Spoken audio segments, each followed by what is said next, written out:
Friday the 25th of April, 1986. A beautiful spring day for the 43,000 inhabitants of Pripyat in the Ukraine.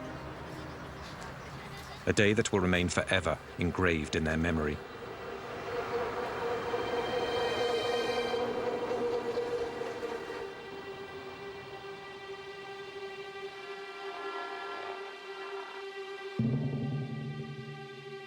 Three kilometers from the city, the Vladimir Ilyich Lenin nuclear power plant, where several thousand people go to work each day. Tonight, the 176 employees of Block 4 have been ordered to carry out a test on a self-fueling system of the reactor, something that could save energy. At 1:23 a.m., the security systems are deactivated and the experiment begins.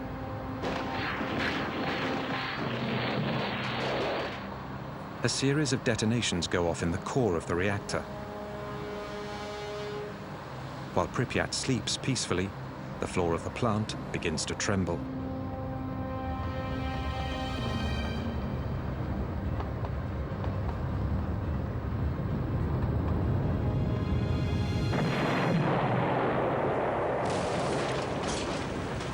The 1,200-ton cover of the reactor suddenly blasts into the air. An ultra-powerful stream of radioactive vapor releases uranium and graphite over hundreds of meters around the plant. From the gaping hole, a spray of fire charged with radioactive particles in fusion shoots 1,000 meters into the sky. There were a lot of colors, and they were really bright, orange, red, sky blue, colors like blood, a rainbow. It was beautiful. The most serious nuclear accident in history has just taken place. During the night, early in the morning, I got the call around 5 a.m. I was told there's been some accident at the Chernobyl nuclear plant.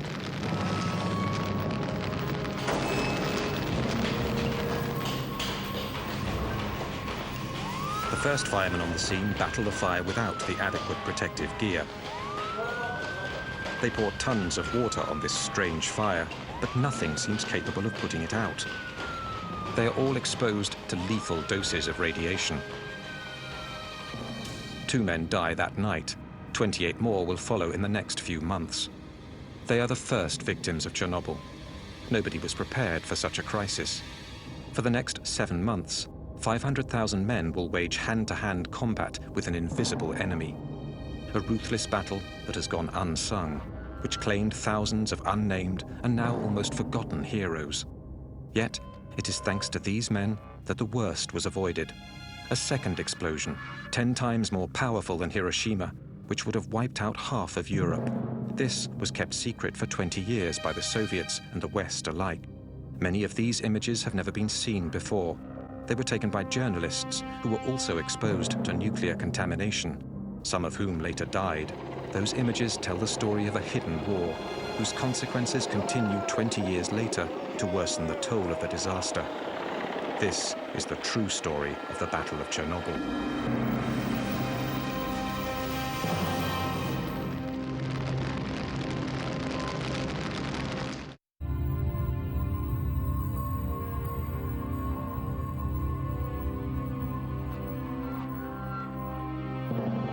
By early morning, the clouds are already being contaminated by the radioactive column rising 1,000 meters into the sky. Igor Kostin was a photographer with the news agency Novosti. When a friend and helicopter pilot phones him that morning to offer to fly him over Chernobyl, all Kostin knows is that something has happened at the plant during the night. He is the first journalist to witness the gaping hole. Держи это место! Держи! Держи! Где дым идет? Где дым? Когда мы подлетели к блоку, When we got close to Block 4 and circled around it, я не понимаю I had того no до idea конца of the опасности всего того, что произошло. Я открыл иллюминатор. when we flew over the block, I opened the window of the helicopter I didn't realize then what a big mistake that was. The thin, translucent smoke he sees rising from the ruins is in fact highly radioactive. Costin is one of the few Chernobyl reporters on the scene in the early hours of the accident to have survived serious exposure to radiation. When I opened the window, I couldn't hear a thing. The ruins of the reactor were below me.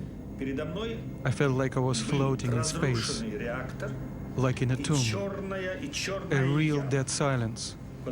I couldn't even hear the helicopter anymore. Nothing. A black hole, a tomb, and deathly silence.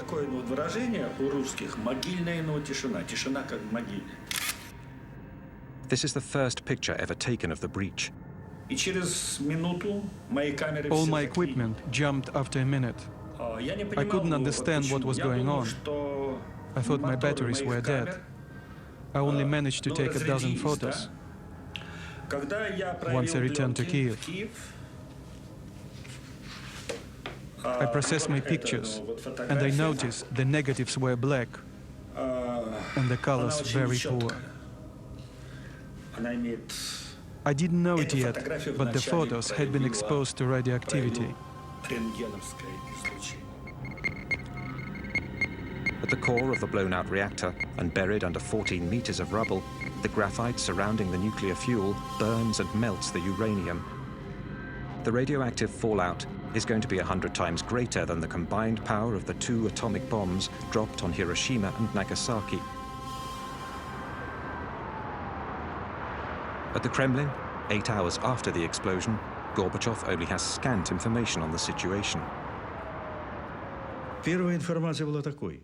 The first information consisted of accident and fire.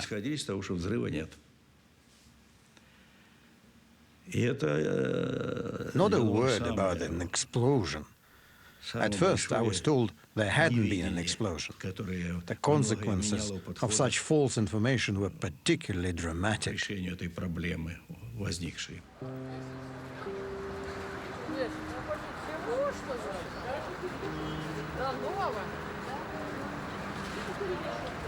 For Pripyat's 43,000 inhabitants, life goes on as usual. They know nothing of the disaster 3 kilometers away. The information we got was that everything was sound, including the reactor. When I asked the academician Alexandrov, he told me the reactor was absolutely safe. It could even be set up on a red square. It wouldn't be any different than a samovar, like putting a kettle on red square.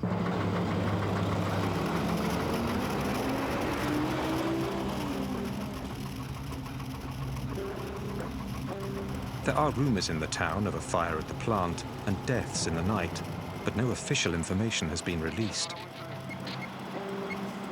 The white flashes on these images are the results of radioactivity on the film. People in the streets hardly blink an eye at the masked soldiers scattered throughout the city.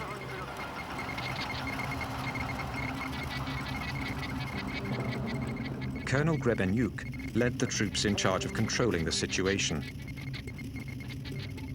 There was a metallic taste in our mouth, an acidity. They say radiation has no taste. It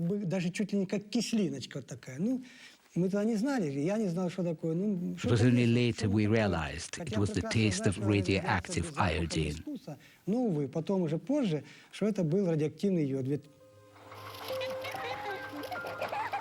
While children are still out playing in the squares, Colonel Grebenyuk's men spend the day taking the first readings of radioactivity in the city. In those days, radioactivity was measured in units called rongens. Normal atmospheric level is about 12 millionths of a rongen. In Pripyat, by early afternoon, readings are already over 200 thousandths of a rongen. In other words, 15,000 times higher than usual. By the evening, the level has shot up to 600,000 times above normal. Boulevard Lenin, 200. Boulevard Ukraina, 250 milli-rongens. And that night, 7 rongens. My subordinates were starting to wonder if the machines were working properly or was someone lying to us. We did not know that the reactor was still burning and radiation was still spreading. This map is sealed in plastic because it's still radioactive.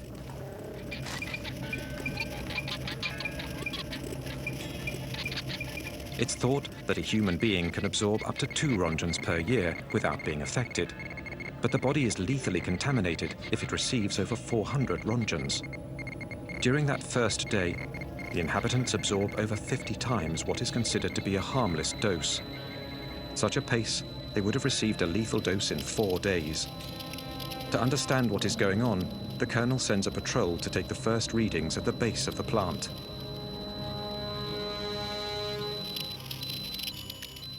Their first readings were recorded on this map, 2080 rongens. I was worried about my subordinates. How could I send them in there? At these astronomical levels, 15 minutes is all it takes for a human being to absorb a lethal dose of radiation. At the Nuclear Institute, the figures provoke a shock. Such a level of radioactivity has never been seen before.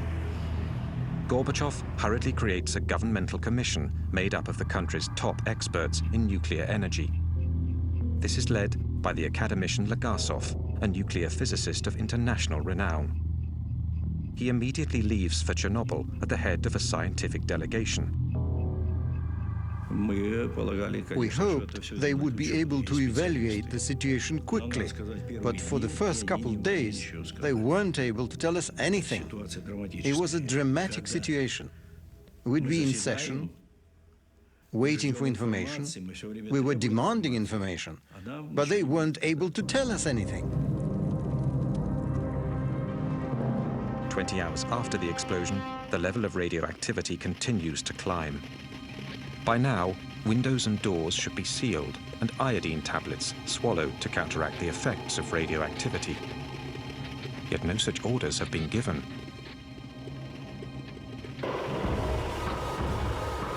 Despite rising tensions in the city, the population has still not been informed of the situation. Yulia Marchenko was only 5 at the time. She lived in Pripyat with her family. Her father worked at the plant.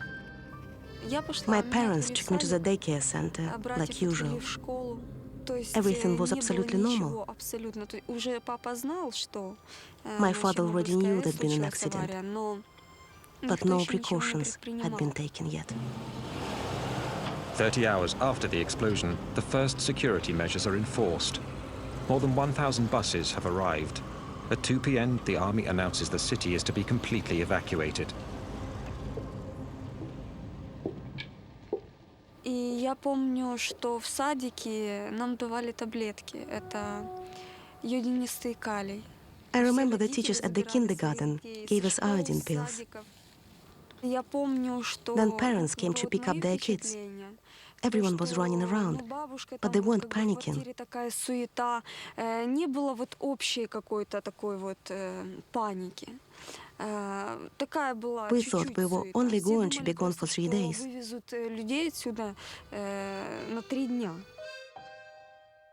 To avoid any panic, the authorities conceal the seriousness of the situation.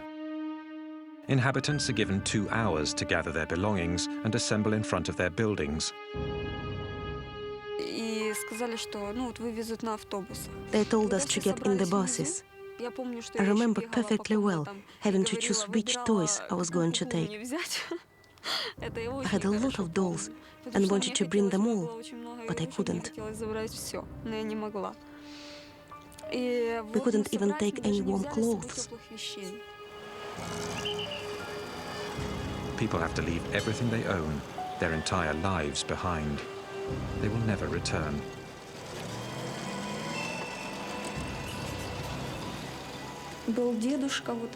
One old man didn't want to go. He stayed behind. They found his body a few weeks later.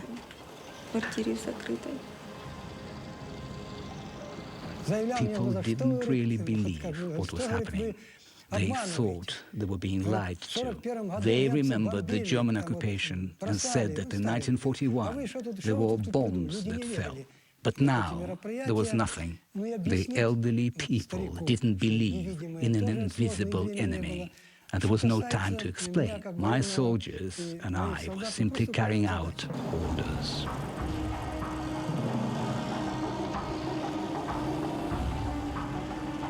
In 3.5 hours, 43,000 people are evacuated tearfully but peacefully.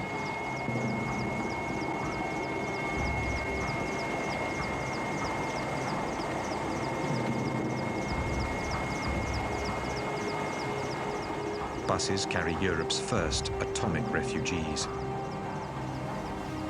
They have been exposed to doses of radiation that may alter the composition of their blood and engender fatal cancers. Ну как я нахожу, что, по-моему, скоро его отмоют. Скоро люди здесь будут жить. Ну еще что вам сказать? Город должен жить. Красивый город. Вот я сейчас смотрю напротив стадиона. Здесь должны дети играть. Ну, без риска ездить, по-моему, нигде нельзя.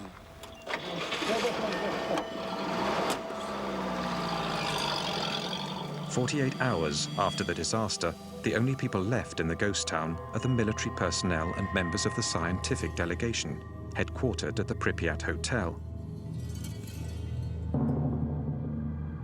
As if unaware of the danger, they eat, sleep, and work right on the premises.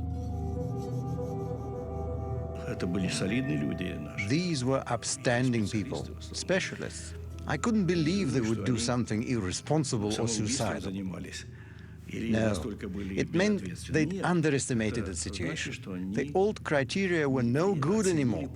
There have been nuclear accidents before, in our country as well as in the US, but that information had been kept secret. There'd never been an accident of this scope.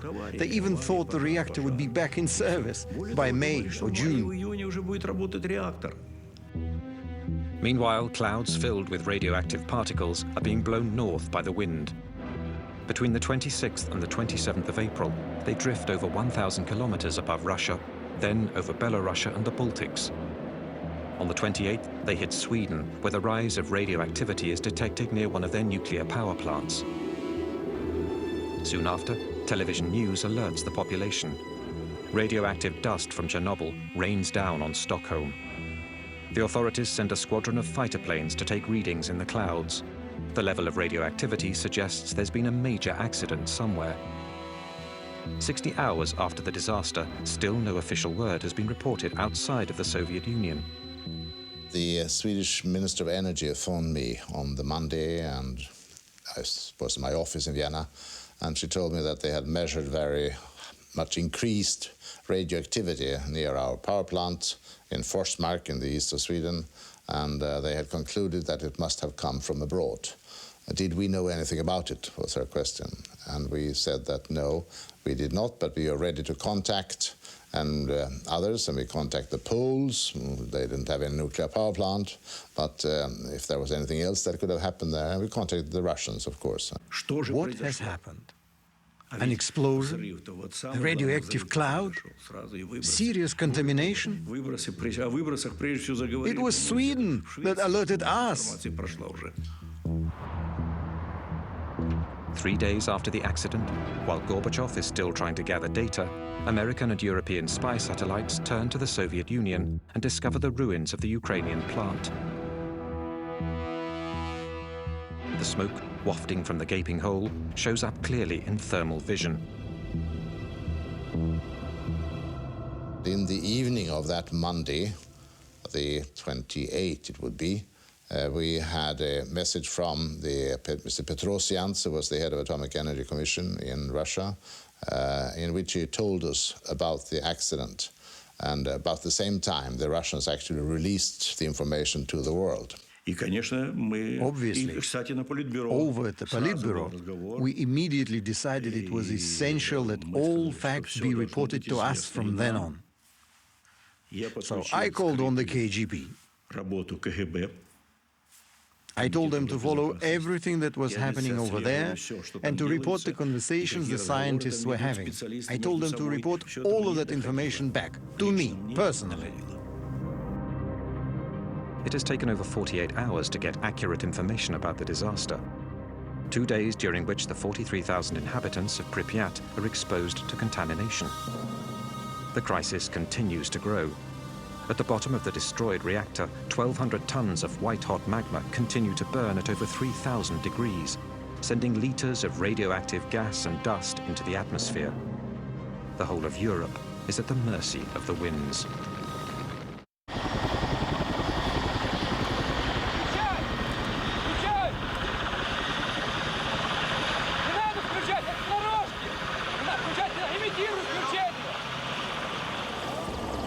On the third day of the crisis, General Antochkin and his fleet of 80 helicopters are sent from Moscow to fight the blaze and put the fire out.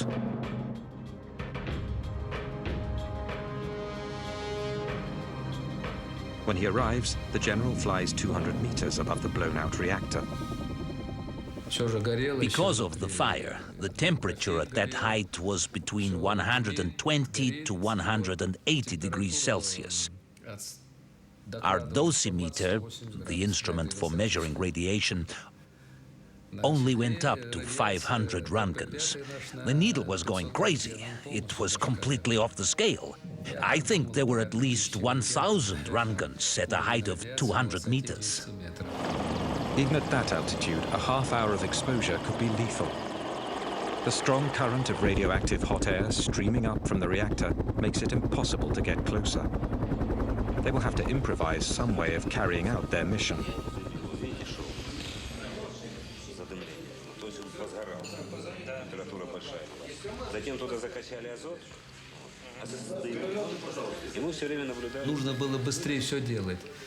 Something needed to be done as quickly as possible.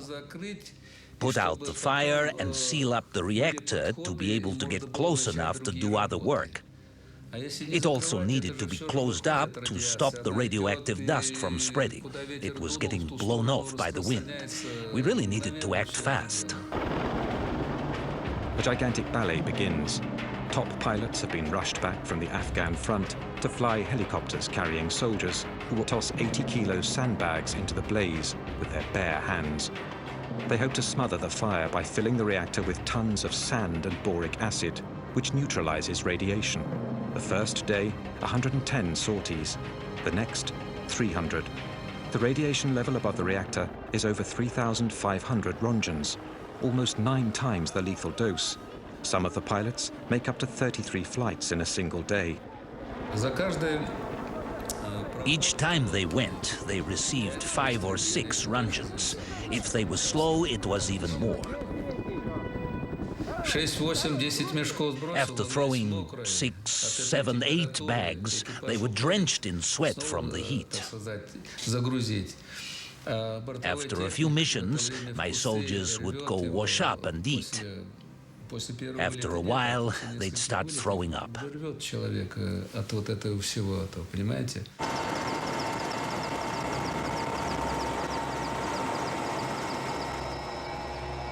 Since the crisis began, radiation victims have been sent to Moscow's Hospital No. 6. It has the country's only service, which specializes in acute radiation sickness and illnesses linked to massive doses of radiation exposure.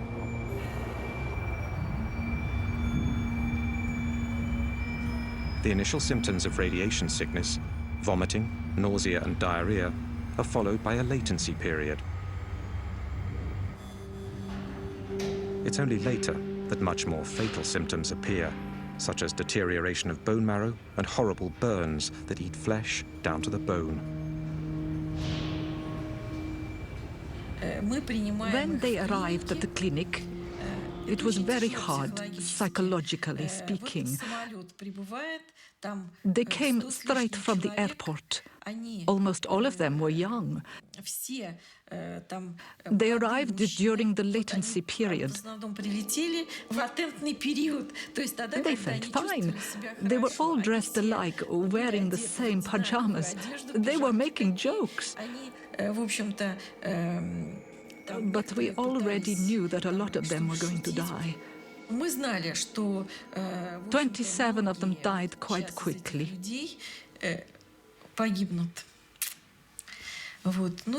They'd all received huge doses of radiation and were suffering from life-threatening burns. Большие дозы облучения, и особенно большинство из этих людей имели несовместимую с жизнью ожоги радиационные. For 15 years, only the first victims will be acknowledged by the authorities.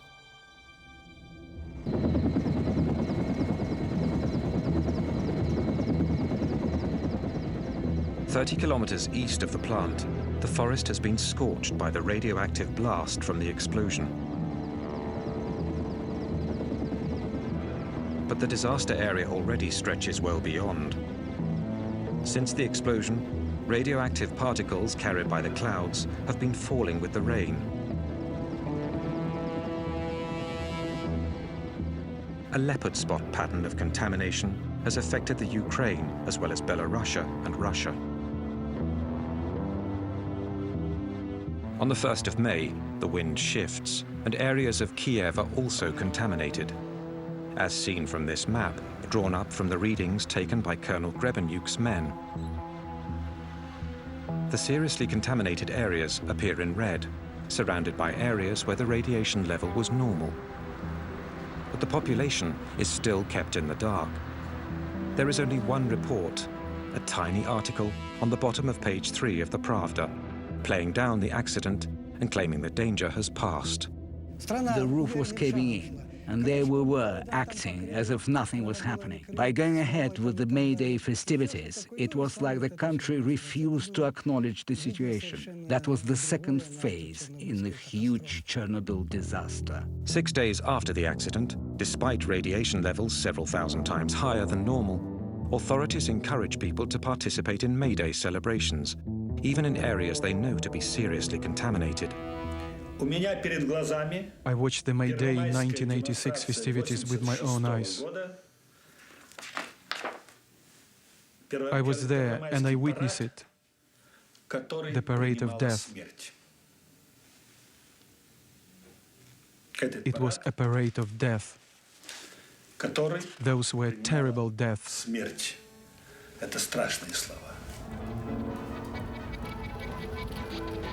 Disturbingly, all footage of May Day 1986 has now disappeared from the Ukrainian National Archives.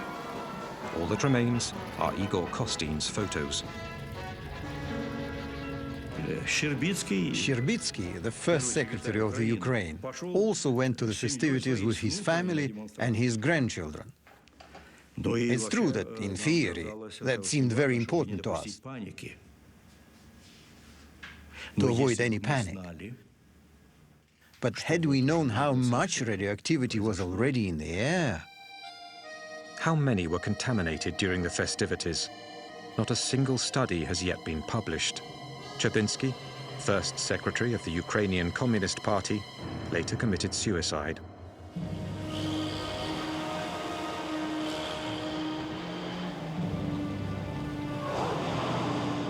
One week after the explosion, the exodus continues. The inhabitants of the city of Chernobyl, 7 kilometers from the plant, are evacuated. So are all the villages within a 30-kilometer radius around the plant. 130,000 people are moved, many of whom have already been dangerously contaminated.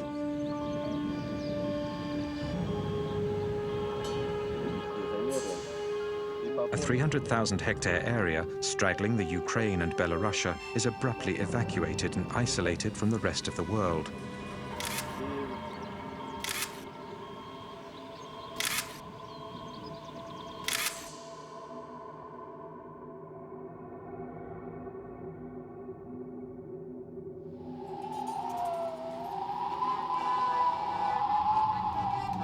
A vast region uprooted, an entire culture ripped from its land, a world wiped out in a few days' time by an invisible enemy.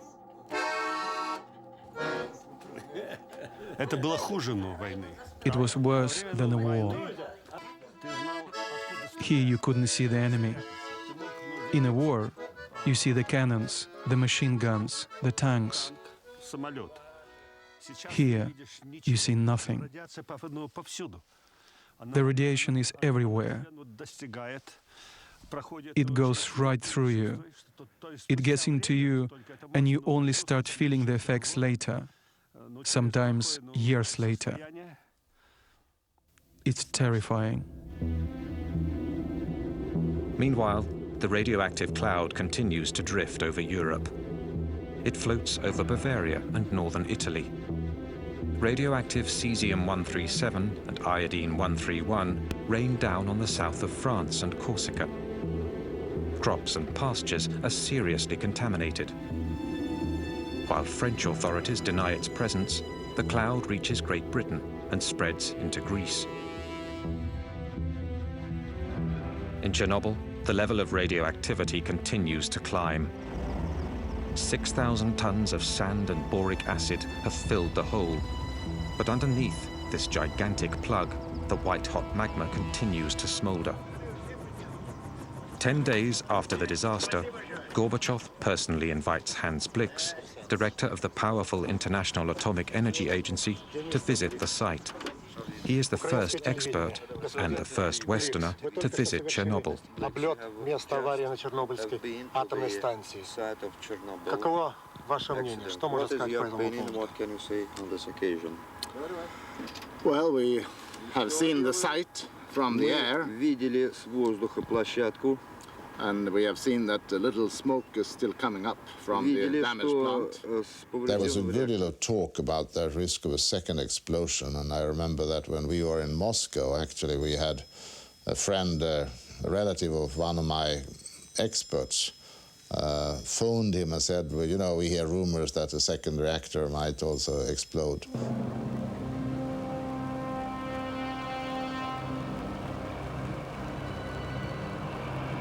At the bottom of the reactor, 195 tons of nuclear fuel are still burning, giving off incredible heat that is gradually melting the sand. On the surface of the plug, cracks begin to appear. Once we plugged up the hole, the temperature started to rise. We were afraid because it could have caused another explosion. It was terrifying. Scientists came to take readings. They were very worried. They were afraid the critical temperature would be reached and it would set off a second explosion. That would have been a terrible tragedy.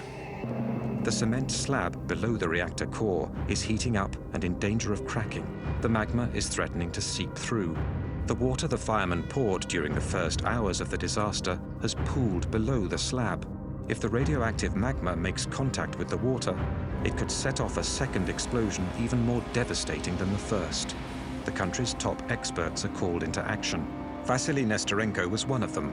At the time, he was working on improving the Soviet Union's intercontinental nuclear missiles. If the heat managed to crack the cement slab, only 1,400 kilograms of uranium and graphite mixture would have needed to hit the water to set off a new explosion. The ensuing chain reaction could set off an explosion comparable to a gigantic atomic bomb. Our experts studied the possibility and concluded that the explosion would have had a force of 3 to 5 megatons. Minsk, which is 320 kilometers from Chernobyl, would have been razed and Europe rendered uninhabitable. We had to stop the process. If it continued, it would have been an enormous disaster. An enormous nuclear disaster.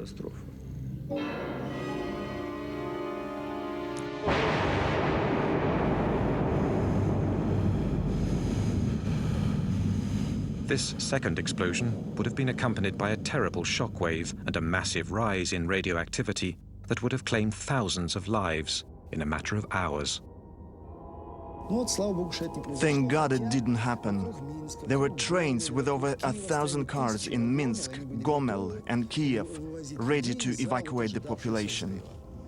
The situation is critical. In Moscow, the State Commission decrees 2 emergency measures. First, send in a battalion of firemen to drain the water from under the reactor. They will later be declared national heroes, but will suffer from radiation sickness the rest of their lives. Second, seal the breach more effectively to bring the temperature down once and for all. In 2 days, General Antochkin's men will drop 2,400 tons of lead into the reactor. When we started dumping lead in, the temperature went down right away. It absorbed well and sealed the hole as it melted, so there was less radiation. But some of this lead melts when it hits the blaze and vaporizes into the atmosphere. 20 years later, traces of it can be found in the sick children of Chernobyl. It's highly criticized today, but given the situation, there was no better solution. And all the people, military or civilians, officers or not, worked selflessly. I participated in this first stage, and I can tell you, it had to be done. It was heroism. During this operation, 600 pilots are fatally contaminated with radiation. All of them will die. But their efforts only buy a few days. Although it has been covered over, the fire still isn't out. Flying over in helicopters isn't solving the problem. They need to get closer, go down into the breach. But how? With the imminent threat of a second explosion still looming, the makeshift measures continue. The blueprints of the plant reveal that the active zone can be approached through the cable and pipe tunnels built out of thick cement. A delegation of technicians from the Kirchhoff Institute venture into the labyrinth. It's tough going. Parts of the tunnels have collapsed in the explosion.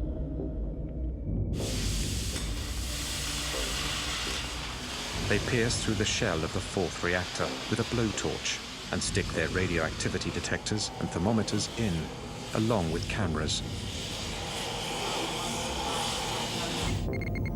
The result is terrifying. The radiation levels are astronomical, and their worst fears are confirmed. The white-hot magma has cracked the cement slab and seeped into the empty basin. It is now threatening to sink even further. There was a 5 to 10% risk of explosion. We drained the water from under the reactor, but something absolutely had to be done. Something had to be put underneath the reactor to keep the magma from seeping down. Something had to keep it from falling in. Nothing is stopping the magma from seeping even deeper into the sandy subsoil. And beneath the reactor lies a huge stretch aquifer that supplies the entire country with water.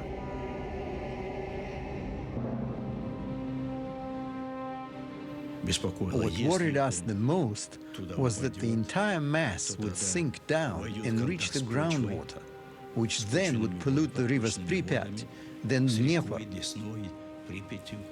Kiev, the Black Sea. We absolutely needed to come up with a solution. A new operation is considered, but it will entail the loss of more lives. On the 12th of May, 1986, 17 days after the initial explosion, the miners of Tula, 1,000 kilometers from Chernobyl, receive a visit from the Kremlin, from the Deputy Minister of the Mining Industry. The minister spoke to us about the accident at Chernobyl. He said they needed miners from our region, the Moscow basin. He gave us 24 hours to gather our belongings. The next day, we were bused from that very square to the airport in Moscow. On the 13th of May, our comrades were already at work at Chernobyl.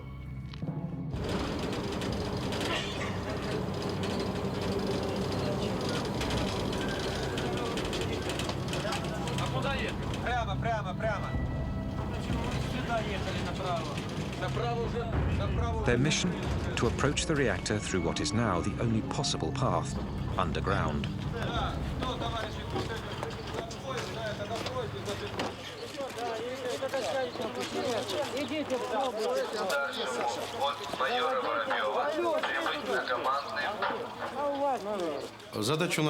Our mission was this: dig a 150-meter tunnel from the third block to the fourth, a tunnel 30 meters long. Then dig a room 30 meters long and 30 meters wide to hold a refrigeration device for cooling down the reactor.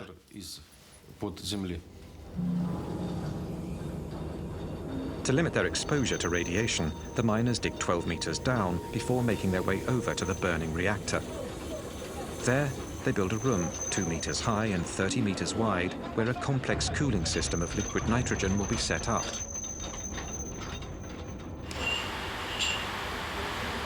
Тебе говорили, что нужен вентиляционный рукав. Ты меня слышишь?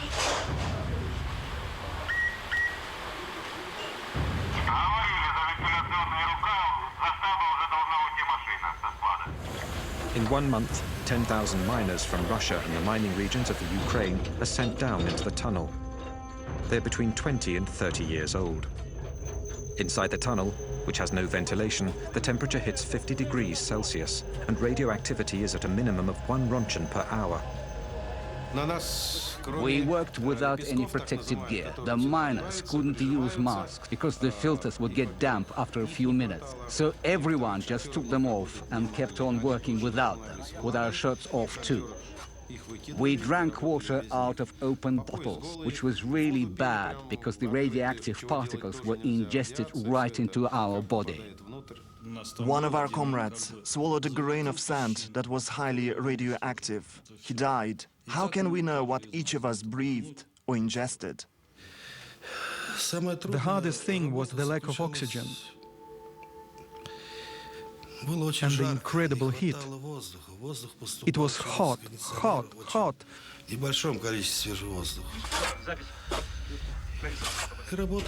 And we had to work really fast, at a crazy pace, faster and faster.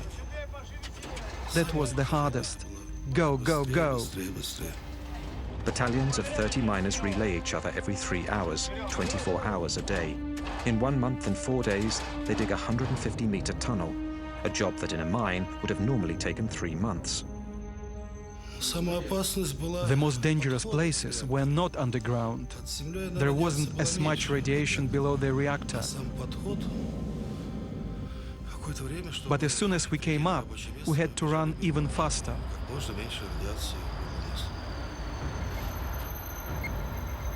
Radioactivity at the mouth of the tunnel is 300 times higher.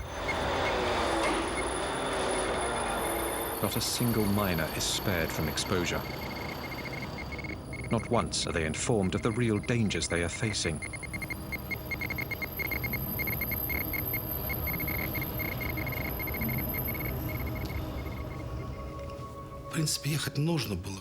Someone had to go and do it. Us or someone else. We did our duty. Should we have done it? It's too late to judge. I don't regret anything.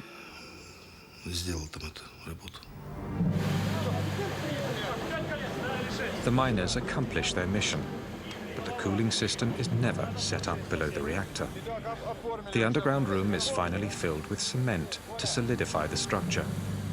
The official position is that each miner received 30 to 60 rontgens, but survivors claim they received up to 5 times that amount. It is estimated that a fourth of these men died before the age of 40. 2,500 lives lost that don't appear in any official statistic. While the miners are still digging below the reactor, Hans Blix, with Soviet authorities, organizes a press conference in Moscow. Let me say that on behalf of the IAEA, we have expressed profound regret at the tragic accident, the loss of lives, and the damage which has been caused. We have now agreed with the Soviet authorities to come to Vienna for a post-accident analysis. In front of 500 journalists from all over the world, he announces an international conference that will be held in Vienna, where the Soviets have agreed to share all their data on the disaster. To analyze the accident. The most important effect of the press conference was that the Russian people felt that we can believe these guys. They were used to having a government that they didn't believe one word in, and accidents and disasters were usually suppressed. They didn't inform about them.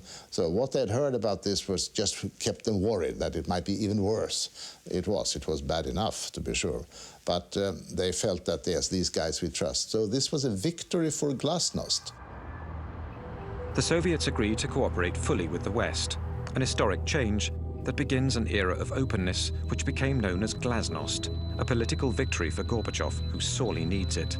Because in Chernobyl, although the fire is now being kept in check, the breach and tons of highly radioactive rubble lie exposed to the elements. It is of the utmost urgency to cover the broken structure and clean up the zone. But for that, more men will be needed, many more men.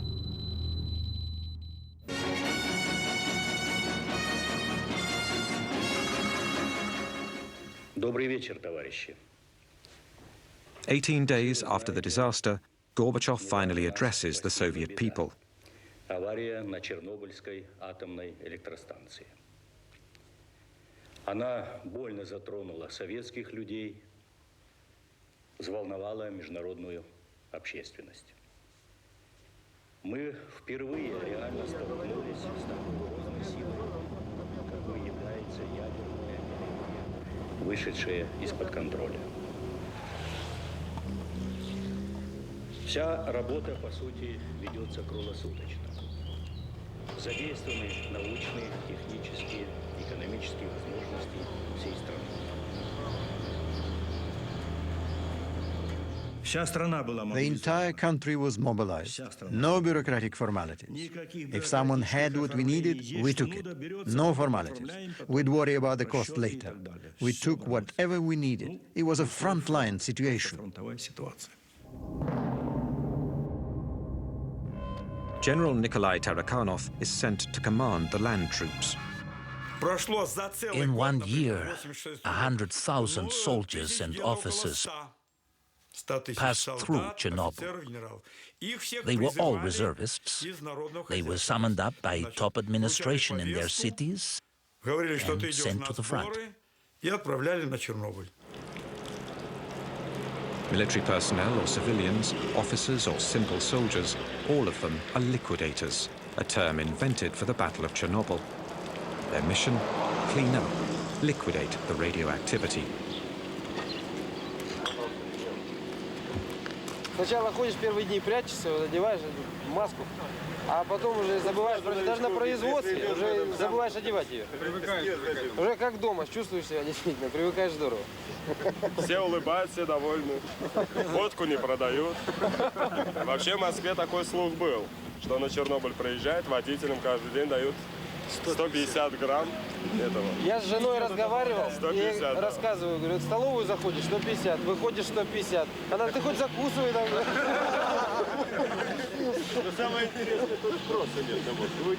Igor Kostin was one of 5 war reporters authorized by the Kremlin to cover the battle. A first in a country that kept everything hidden. 3 of his colleagues are now dead. There were no titles, no ministers, generals or soldiers. No one was saying, I'm a general, do what I say. Everyone was honestly doing what they could. And so the operation named the liquidation of the Chernobyl accident was set in motion. 100,000 troops, as well as 400,000 civilians, workers, engineers, nurses, doctors and scientists from every Soviet republic passed through Chernobyl. the Soviet Union is waging its last major battle.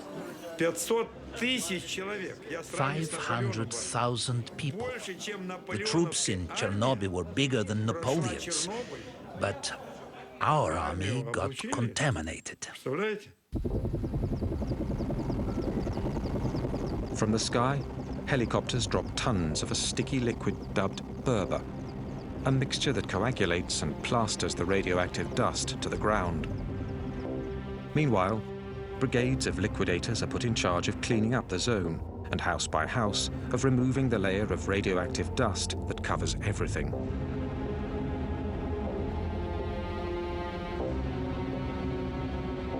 Создавались специальные бригады охотников. Special hunting squads were formed. They patrolled the countryside and forest with rifles, killing cats and dogs.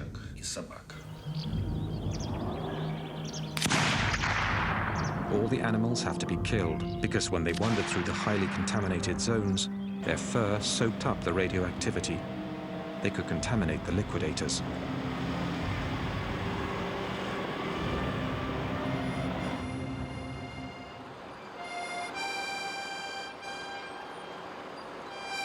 The last villages with people still remaining in the zone are evacuated. The houses are knocked down one by one and buried. At night, the trucks, the machines and the men are covered in radioactive dust.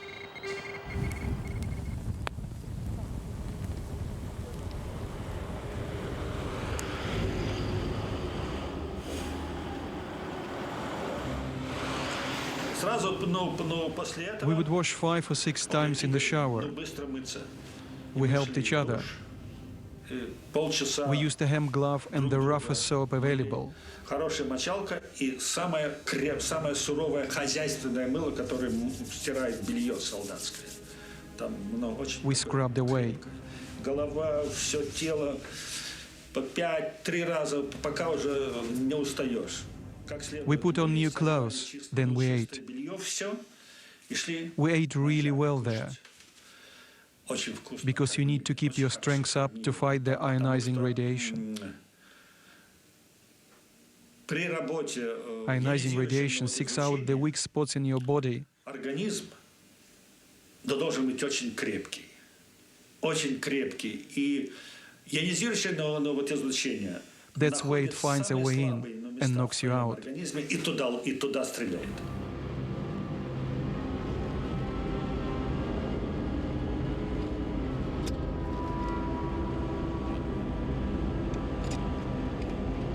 Around the plant, a colossal operation is set in motion. It goes on 7 days a week without a single day off. 300,000 cubic meters of contaminated earth are bulldozed into huge ditches and covered over with cement.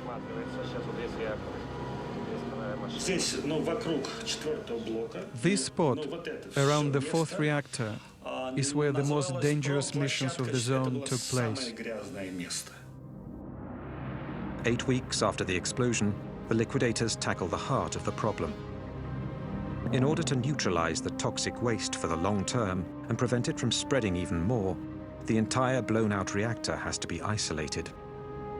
Lev Bolchakov was one of the engineers who designed the enormous structure that would entirely cover the 4th reactor. A sarcophagus of steel and concrete, 170 meters long and 66 meters high. It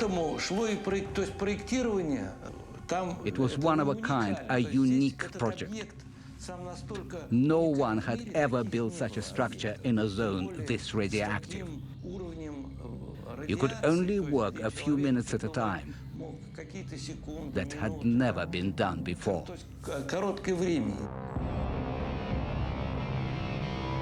It is an enormous challenge. How do you build a monumental structure in a place where humans can work for only a few minutes, or even just seconds at a time? This utterly new situation will require more improvisation from the liquidators and put more lives at risk.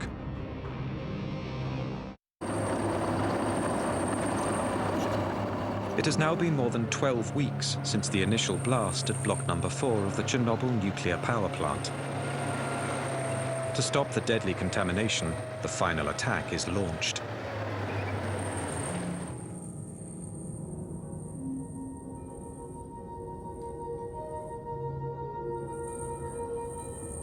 Radioactivity in this sector is so high that only remote-controlled machines can be sent in. But people will have to get the machines into position.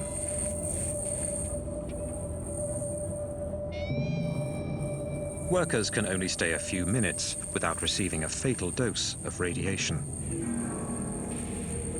With each second, their lives are more and more threatened. Here's one of the armored vehicles. It looks primitive, but we had to build them ourselves.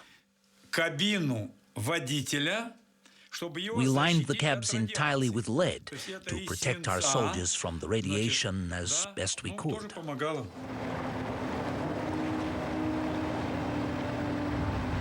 Each metallic piece of the structure is prefabricated, sometimes hundreds of kilometers away, then brought one by one onto the site for assembly. An extraordinary jigsaw puzzle. Beams 150 tons and 70 meters long. Buttresses 45 meters high. That's the Dimac 4000.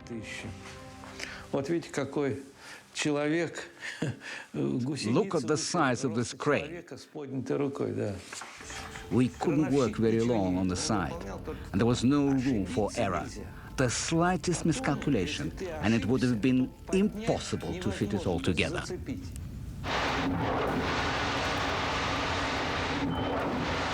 Despite the extreme conditions, work progresses. 100,000 cubic meters of cement are used to make the structure. But the discovery of a new problem forces the work to a halt.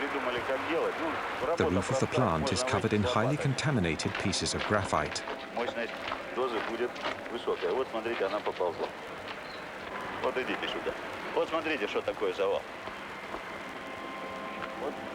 Вот здесь, в том месте, где мы стоим, сейчас 10 рентген.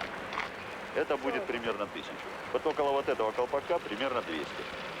Все, пойдемте. На сегодня хватит нам. Выходим, пойдемте. И ты тоже выходи оттуда. These pieces of graphite enveloped uranium rods. They've been blown from the reactor during the explosion.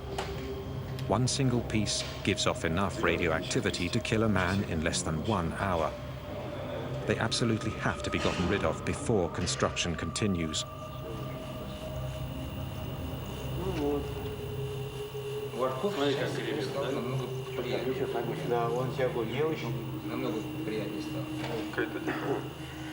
Там очень большие уровни радиоактивного излучения, и поэтому туда подойти крайне тяжело. Ну и зачем туда пускать людей, когда может техника сработать? Robots are sent onto the roof to shove the lethal debris over the edge. 60 meters below, other robots gather it up and bury it in ditches. But after a few days, the ambient radioactivity begins to affect even the machines. Their electronic circuitry can't hold up. They go berserk and break down. One of them hurtles itself into the breach. Как вы собираетесь его разворачивать? Он же поперек висит.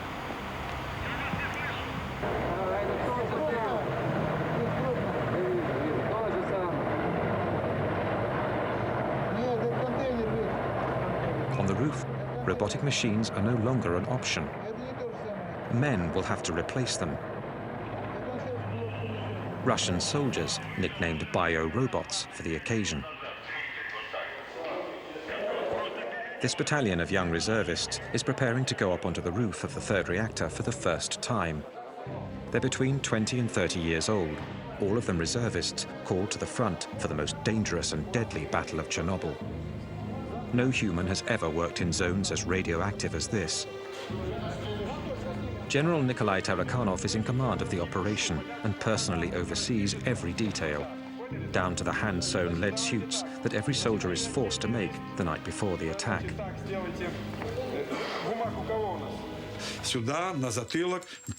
On their fronts, on their backs, in their boots, they were covered in lead. A helmet, a mask to protect against beta rays,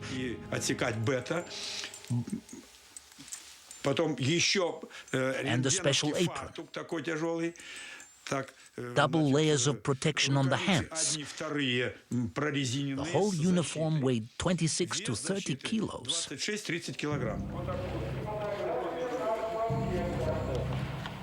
Хорошо, значит, первый вопрос решили. Так, медицинское свидетельство не все прошли? Все прошли. Нет, подождите, это ответ, значит, не по существу. Анализ крови, правильно? Значит, я вам несколько товарищей говорю, мы проводили 2 дня назад эксперимент с научным центром. Офицеры ходили туда вместе со мной. Понятно? Значит, страшного, конечно, ничего там нет. Это ясно. Сегодня состоялось решение и правительственное. Они тоже идут туда же? И многие так. Obviously, some people didn't want to go, but they had to.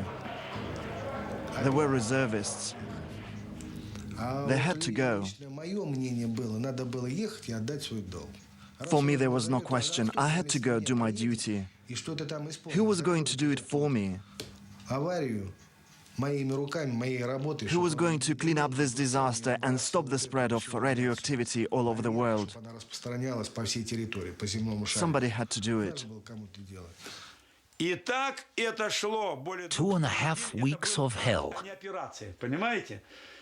But hell only lasted 2 to 3 minutes for each soldier, or sometimes even just 40 seconds when the level was too high. We were careful to calculate out the time to save as many lives as possible.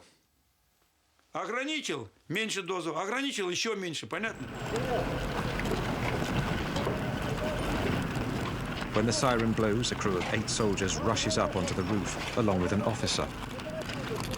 Their mission is simple: shovel up the radioactive debris as quickly as possible and throw it off the roof.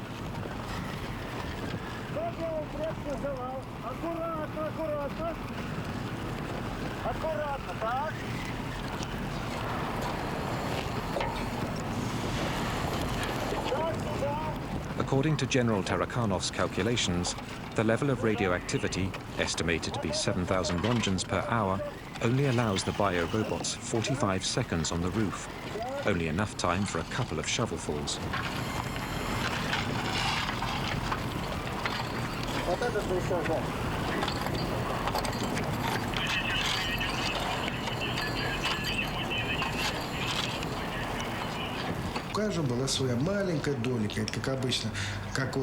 We were like ants. Just as some were finishing their task, others would immediately take their place.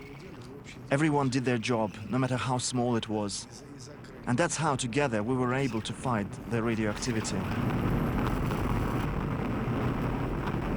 For 10 days, a new crew of bio-robots climbs on the roof every 10 minutes. According to military personnel, 3,500 people participate in the cleanup. Some, like Igor Kostin and Konstantin Fedotov, went up on the roof 5 times.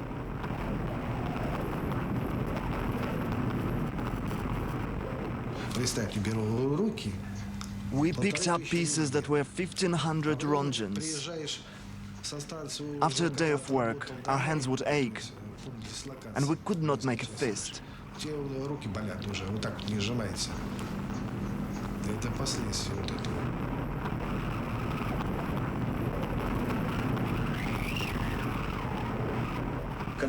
The first time I went up on the roof,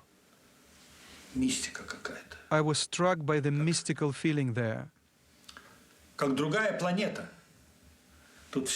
It was like being on another planet. The whole thing was covered in radioactive waste. My hands were shaking. I didn't know what world I was in, and I started snapping photos.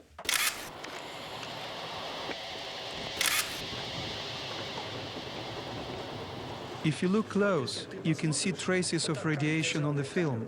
I was holding the camera like this, and it was coming up from the ground, like that.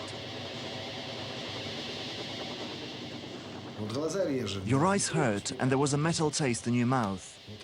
Those are the two things you felt. And once you felt that, you knew you had gotten more than your dose. You couldn't feel your teeth up there. Your mouth was full of this lead taste.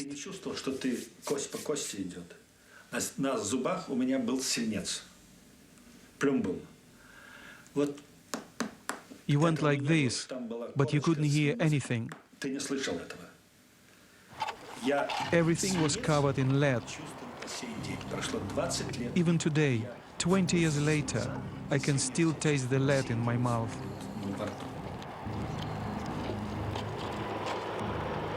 Thousands of them will discover that this peculiar taste means an invisible enemy is attacking. As the biorobots are sacrificing their lives on the roof of the plant, the cleanup continues throughout the 30-kilometer zone, 24 hours a day, rain or shine.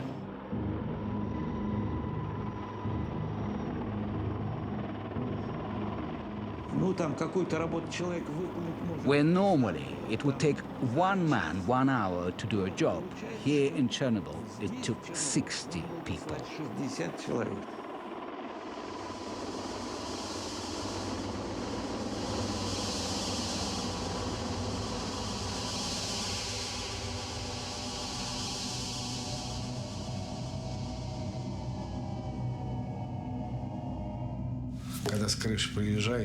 When we came down off the roof, it felt like our blood had been sucked dry by vampires. We were drained. We could not move. Some people would have nosebleeds. The firemen were right there. If someone's nose started bleeding, they got sent to the hospital.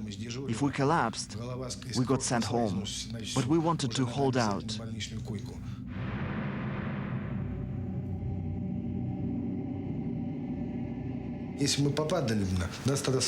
But at that time we were young and strong. Our health is shot. We've lost everything.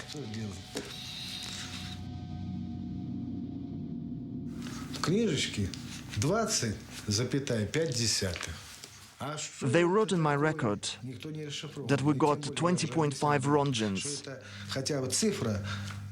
But what did that mean? That number was several times lower than the actual dose.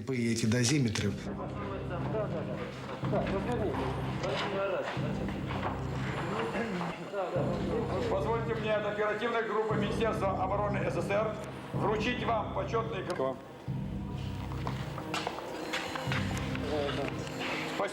As a reward, each soldier receives a liquidator certificate from the army and a 100-ruble bonus, the equivalent today of about $100 US.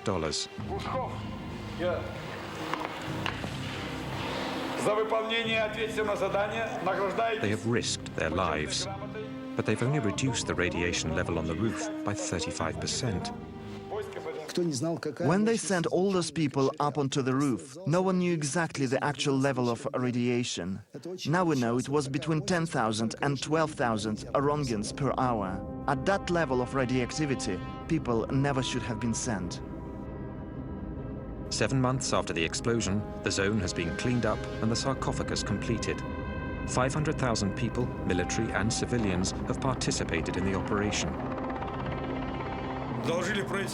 I told the Commission that for having confronted such levels of radioactivity, having cleaned up all that graphite and having accomplished such heroic tasks,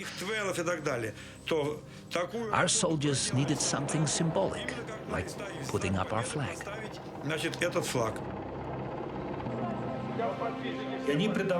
Putting the flag up was like putting the flag on the Reichstag. When the Red Army conquered fascism, for them, the flag was a symbol of their triumph over radioactivity.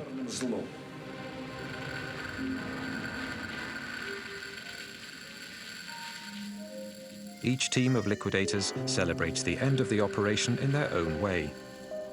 Bocharov and his men etch their names onto the final metal piece to go up on top of the sarcophagus.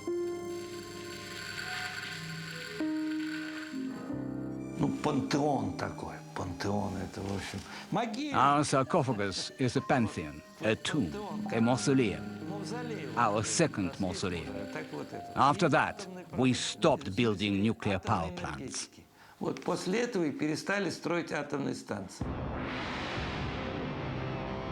A bitter victory. The country will never recover.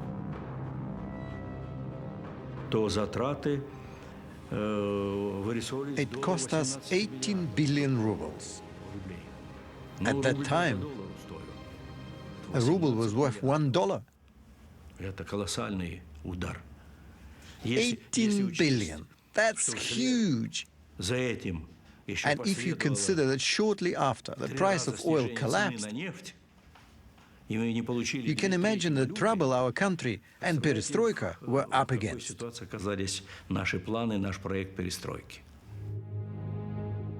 The first snow has started to stick on Chernobyl. For the authorities, this proves the sarcophagus is airtight, at least for 30 years, or so they predict. The liquidators have gone home. Reactors 1, 2, and 3 are back up and running. The first battle of Chernobyl has ended in a victory that heralded the end of the USSR. But for many, it also marks the beginning of a war that 20 years later still hasn't ended. 20 years later, Pripyat is still a ghost town. Accompanied by Igor Kostin, Yulia wanted to see the apartment where she lived with her family up until the fateful day of their evacuation. Contrary to what they'd been told, not a single inhabitant was ever able to come back to live in the deserted buildings.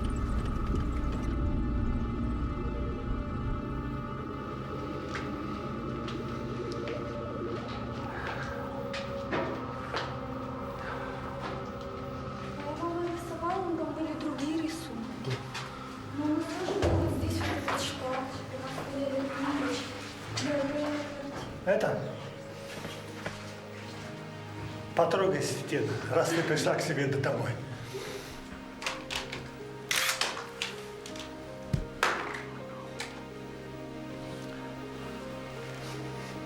For Igor Kostin as well, the visit stirs up painful memories.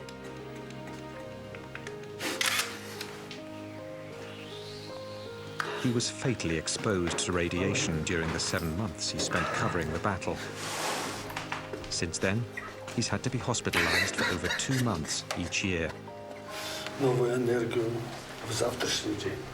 Родина, как никто, больше дает энергию человеку. Это твоя родина, твоя земля сейчас так впитала все мощное, что только мы можем быть отсюда.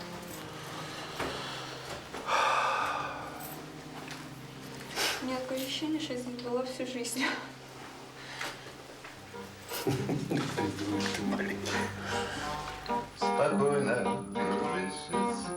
For the hundreds of thousands of atomic refugees, as for the hundreds of thousands of veterans from the Battle of Chernobyl, the fight against their invisible enemy hasn't let up.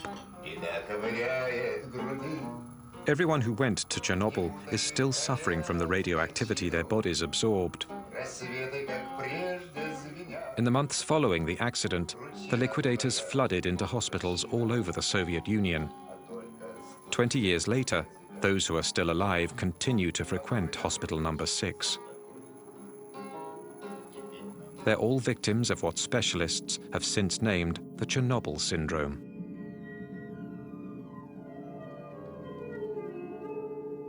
We've all got a bunch of symptoms: heart, stomach, liver, kidneys, nervous system.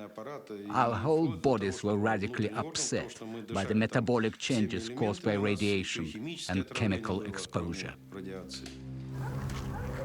When the liquidators went back home, they were exhausted, incapable of going back to normal life. 20 years later, many of those who survived are disabled and unable to work. And the authorities appear to be ignoring their plight by cutting down their welfare money. The veterans of the war in Afghanistan are still alive, while we are slowly wasting away. I have written a poem about this.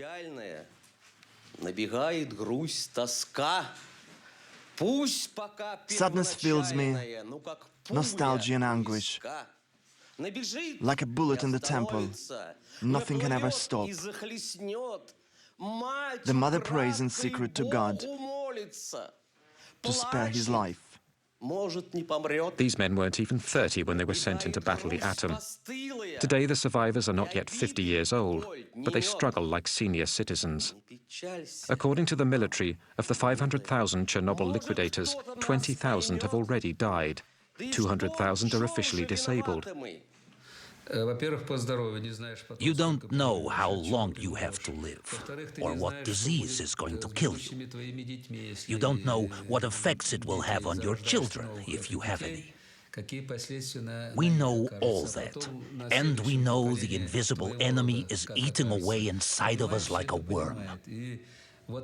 For us, the war continues, and little by little, we're slipping away from this world. Yet for 2 decades, only 59 deaths have been officially attributed to the Chernobyl disaster. Not a single study has been carried out of the 130,000 refugees from the zone.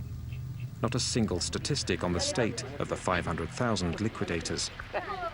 No figures on the population that continues to live around Chernobyl and in the contaminated areas. The real amount of radiation these people were exposed to has never been revealed to them. 6-0, да? Це вже підвищується. Вчора була 5, 7, а сьогодні вже 6-0. Степень підвищується однаково може бути. Да? Плюс-мінус. Це не таке страшне. Слухайте, до скількох страшне? До скількох? Ну, кажіть правду. До скількох страшне? До скількох? До 20. A deputy of the Supreme Soviet discovered the systematic cover-up of the true consequences of Chernobyl when the Soviet Empire dissolved in 1991. Taking advantage of the anarchy in the country, she managed to get her hands on a copy of top-secret documents. 600 pages of a report to the Central Committee, written while the Battle of Chernobyl was still raging. When I read these documents, I discovered everything happened differently. I realized just how huge a lie the party leaders told. A decree number 12 stated that on the 12th of May 1986, 10,198 people had already been hospitalized. 345 showed signs of radio lesions. Yet at the same time, they were telling us everything was fine, that it was nothing serious, and I realized the scope of the lies.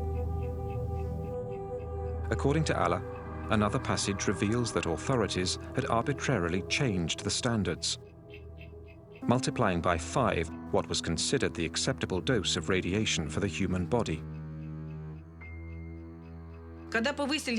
When they raised the standard, suddenly people were miraculously cured.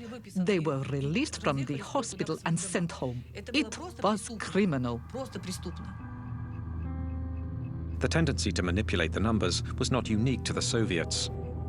In late August 1986, the first international conference assessing Chernobyl took place behind closed doors. It was presided over by Hans Blix. No journalists or outside observers were admitted into the amphitheater. The Russian delegation was led by Legasov, the man who'd been in charge of the governmental commission during the Battle of Chernobyl.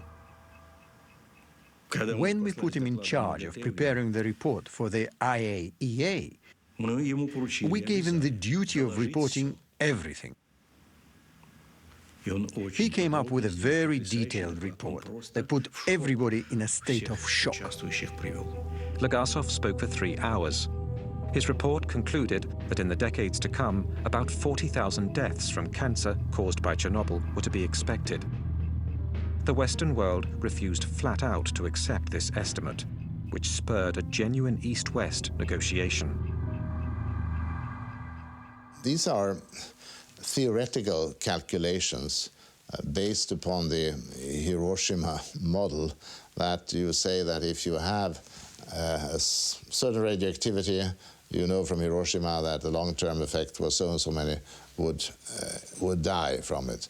And if you then increase it by tenfold, you assume that it will be tenfold. Well, that's the calculation. This is not, I think, this is not empiric. There again, the figures were surprisingly flexible. By the end of the conference, people were no longer talking about 40,000, but rather of 4,000 probable deaths. Nearly 20 years later, in September 2005, this figure became the official death toll of the disaster. The staunchest opponents to the Soviets' policy of transparency were the French, who went as far as to deny that the radioactive cloud passed over their country. Est-ce qu'on a constaté quelque chose au-dessus de la France? Non, parce que les vents ne vont pas dans cette direction-là. Les vents tournent dans le sens inverse des aiguilles d'une montre. Il n'y a pas lieu du tout de s'inquiéter. C'est sans aucun danger pour la santé publique. 20 years later, in France, and especially in Corsica, cases of thyroid cancer of the same nature and severity as those around Chernobyl are being reported. The most dangerous element that came out of the Chernobyl reactor wasn't cesium or plutonium, but lies. The lie of 86, that's what I call it. A lie that was propagated like the radioactivity throughout the whole country and the entire world. On the 27th of April 1988, the second anniversary of the disaster, Legasov, who'd worked so hard to unveil the entire truth, decided to put an end to his life.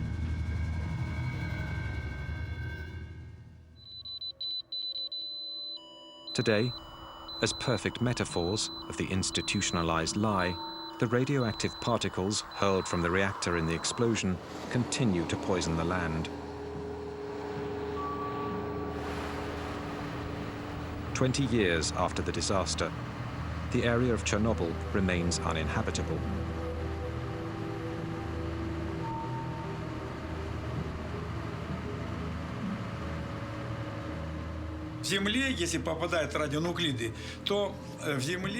In 5 years, the radionuclides sink 5 centimeters into the contaminated soil.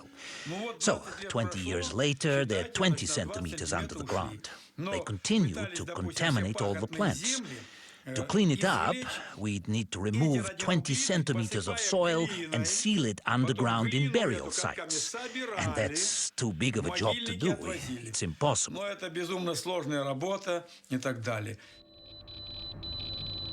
Today, 8 million people live in contaminated areas of the Ukraine, Russia, and especially Belarus.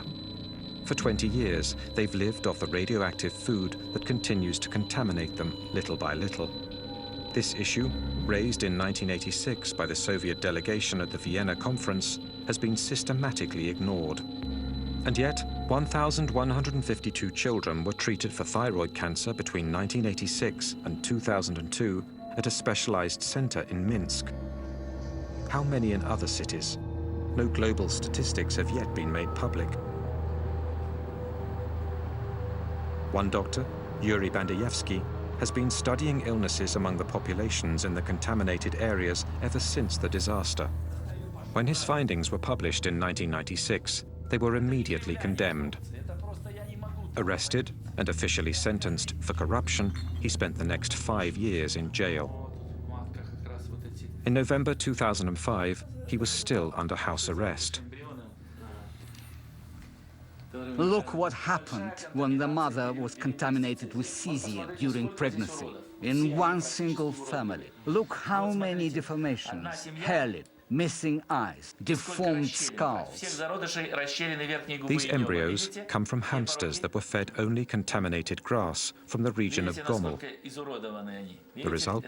Entire litters of deformed animals. I was horrified by how many deformed embryos developed in animals that had eaten cesium-contaminated food.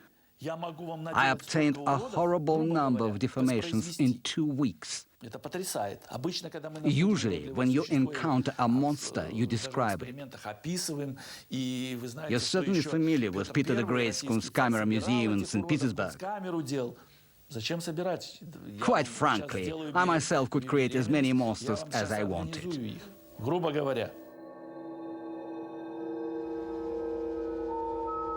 There's been no official study of genetic mutations stemming from Chernobyl.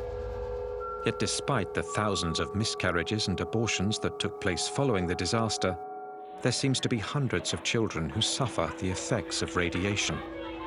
The deformations we see among these children are similar to those of Bandayevsky's hamsters. In Belarusia, 300,000 children are currently suffering the consequences of contamination.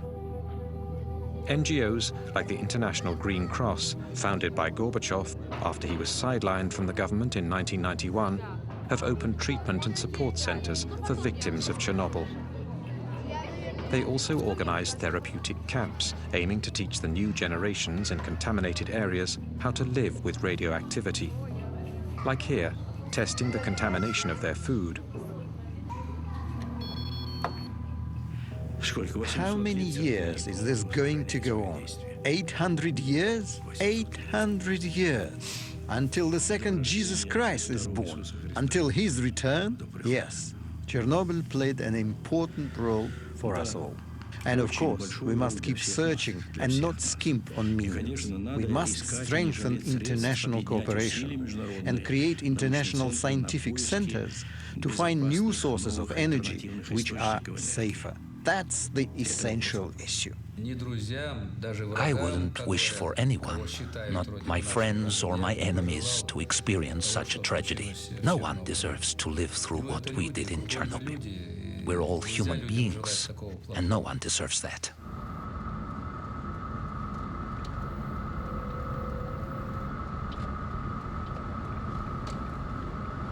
In the heart of the zone, 10 kilometers from the nuclear power plant, and hidden in the forest, lies Chernobyl 2.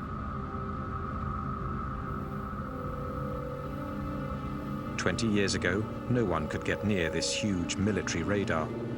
Moscow's hidden eye meant to spot American missiles. The fact it was put out of service after the explosion tallies with what the Chernobyl accident seemed to foreshadow. Using weapons is a terrible thing, and nuclear weapons are even worse. Chernobyl was an accident involving one single reactor, a limited accident, whose consequences are still with us. We've had 2 bombs, Hiroshima and Nagasaki. There again, the consequences are still being felt today. Chernobyl showed us the true nature of nuclear energy in human hands. We'd calculated that our most powerful missile, the SS-18, was as powerful as 100 Chernobyls. The SS-18 was the warhead the Americans feared the most, and we had 2,700 of them. And these were the missiles we'd intended for the Americans. 2,700. Imagine the destruction. Mr. Gorbachev was probably right in saying that Chernobyl was a big illustration of radioactivity let loose. And in this sense, suggested to people more vividly that we ought to do away with the nuclear weapons. A year and a half after Chernobyl, Gorbachev retired all nuclear warheads with a range of 500 to 5,000 kilometers. 10 years later, the Total Nuclear Test Ban Treaty was ratified by the entire world, with the exception of India. Chernobyl marked the beginning of disarmament for the world's greatest nuclear rivals. Chernobyl convinced everyone. Soviets and Americans alike realized once and for all the magnitude of the atomic volcanoes our countries were sitting upon. Not just our 2 countries, but the entire world. The entire world. Yet 20 years later, the Chernobyl disaster and its lessons seem to be fading from memory. Meanwhile, beneath the aging sarcophagus of reactor number 4, the poison remains deadly. Since 2001, the 3 Chernobyl reactors have been shut down once and for all. But 20 years after the explosion, a dosimeter flies off the chart at the base of the sarcophagus. High levels of radioactivity, 100 times above normal, are still contaminating the plant's surroundings. The structure has been weakened by rain and erosion. Since its construction, 3,000 liquidators have been watching over it, trying to ward off damage. We built the sarcophagus to last 30 years, thinking that 30 years after the explosion, we could build a new sarcophagus without people having to run because of high radiation levels. 20 years have gone by and nothing's been done yet, and it's urgent that it gets replaced. But the Ukraine doesn't have any more money. Neither do we. A new sarcophagus is underway, but its construction is already 10 years behind schedule. It is a structure 108 meters high, meant entirely to cover the first sarcophagus. It will cost $1 billion. An international fund led by Hans Blix has been set up. We still have not put the new sarcophagus on it. It will be ready in a couple of years' time. When that is done, well, then they can, in due course, later on remove the masses of spent fuel or of melted fuel which is there.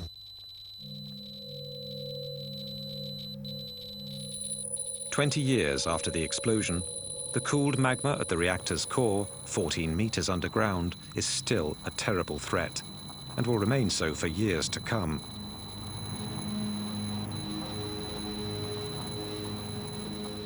I pray God the sarcophagus never collapses. That would be the worst thing that could happen, because inside there are 100 kilograms of plutonium. 1 microgram is a lethal dose for a human being. That means there is enough plutonium to poison 100 million people. The half-life of plutonium, in other words, the time it takes for half of the plutonium to disappear, is 245,000 years. This is something we could thus consider eternal. There are areas where there will never be life again. Despite this terrible warning, the nuclear disarmament sparked by Chernobyl is clearly coming into question today. If nuclear development for civilian uses is being put forward as a solution to the problems of fossil fuels and global warming, this landscape reminds us that such an option is not without consequences. It requires the greatest caution and clear information on the real risks it presents. Chernobyl also reminds us that if we must live with radioactivity and its unavoidable dangers, we also need to spare future generations from any risk of nuclear apocalypse.